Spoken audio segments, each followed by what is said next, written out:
సంగారెడ్డి జిల్లాలో నిలకడలేని నాయకుడు ఎవరంటే నీలం మధు అని టక్కున చెప్పేస్తారు ఉమ్మడి మెదక్ జిల్లా ప్రజలు. నీలం మధు తీరు పూటకో మాట రోజుకో పార్టీ అన్నచందంగా తయారైంది.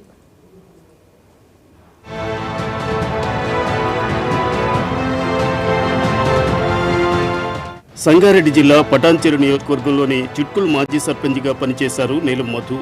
బీఆర్ఎస్ పార్టీ అధికారంలో ఉన్నప్పుడు అప్పటి సీఎం కేసీఆర్ను పొగడ్తలతో ముంచెత్తారు. కేసీఆర్ నా దేవుడంటూ పొగడ్తలతో ముంచెత్తాడు. కేసీఆర్ కోసం ఏ పనైనా చేస్తానని బీరాలు పలికారు. 2023లో జరిగిన శాసనసభ ఎన్నికల్లో పటాన్చెరు ఎమ్మెల్యే టికెట్ తనకే వస్తుందని హడావిడి చేశారు.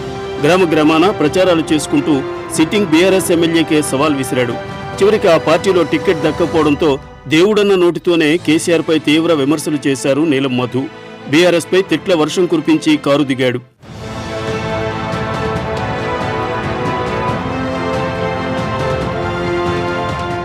బీఆర్ఎస్ ను వీడిన నీలం మధు కాంగ్రెస్ పార్టీలో చేరారు. ఢిల్లీ చుట్టూ అధిష్టానం చుట్టూ ప్రదక్షిణలు చేశారు. సోనియా గాంధీ తెలంగాణ ఇచ్చిన దేవతంటూ ఆకాశానికి ఎత్తారు. ఎలాగోలా కాంగ్రెస్ టికెట్ తెచ్చుకున్నారు. కానీ నీలం మధుకు టికెట్ దక్కడంపై కాంగ్రెస్ కేడర్ మండిపడింది. ఏళ్ల తరబడి పార్టీకి సేవ చేసిన తమను కాదని నీలం మధుకు టికెట్ ఎలా కేటాయించారంటూ అగ్గి మీద గుగ్గిలమయ్యారు. కాటా శ్రీనివాస్ గౌడ్ వర్గీయులు పటాన్చెరులో ఆందోళనకు దిగారు. నమ్ముకున్న వారిని కాంగ్రెస్ నట్టేట ముంచుతుందన్న మెసేజ్ వెళ్లేలా చేశారు. దీంతో అధిష్టానం దిగివచ్చింది. చివరి నిమిషంలో నీలం మధుకు షాక్ ఇచ్చింది. నియోజకవర్గ ఇన్ఛార్జి కాటా శ్రీనివాస్ గౌడ్ కి టికెట్ ఇచ్చింది.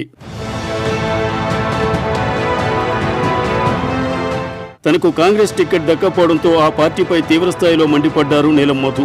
తనను కాంగ్రెస్ పార్టీ నమ్మించి గొంతు కోసిందంటూ నానా రచ్చ చేశారు. ఆ పార్టీ జెండాలను తగులబెట్టారు. సోనియా గాంధీ డౌన్ డౌన్, రాహుల్ గాంధీ ధోకోబాజ్ అంటూ నీలం మధు అనుచరులు నినాదాలు చేశారు. తనకు టికెట్ వచ్చినట్టే వచ్చి క్యాన్సిల్ కావడానికి దామోదర రాజనరసింహ అనే కారణమంటూ మండిపడ్డారు. ఆందోళనలో రాజనరసింహ ఎలా గెలుస్తాడో చూస్తా అంటూ సవాల్ విసిరారు. ఆ తర్వాత కాంగ్రెస్ ను వీడిన నీలం మధు బీఎస్పీలో చేరారు. బీఎస్పీ తరపున ఎమ్మెల్యేగా పోటీ చేసి ఓడిపోయారు. ఆ తర్వాత బీఎస్పీ జెండాను ముట్టుకున్న పాపాన పోలేదు. తాజాగా బీఎస్పీకి కూడా రిజైన్ చేశారు నీలం మధు. చివరికి ఏ నేతనైతే ఆందోళనలో ఓడిస్తానని శపథం చేశాడో ఆ నేత చేతులతోనే కండువా కప్పుకుని తిరిగి కాంగ్రెస్ పార్టీలో చేరాడు నీలం మధు. వైద్య ఆరోగ్య శాఖ మంత్రి దామోదర రాజనరసింహ సమక్షంలో హస్తం పార్టీ తీర్థం పుచ్చుకున్నాడు. నీలం మధు తీరు ఇప్పుడు పటాన్చెరులో చర్చనీయాంశమైంది. ఆందోళనలో రాజనరసింహను ఓడిస్తానన్న వ్యక్తి ఇప్పుడు అదే వ్యక్తి సమక్షంలో పార్టీ మారాడంటూ విమర్శలు గుప్పిస్తున్నారు. ఇంతన్నాడు అంతన్నాడు, ఆఖరికి కాంగ్రెస్ లోనే చేరాడంటూ పటాన్చెరు నేతలు సెటైర్లు వేస్తున్నారు.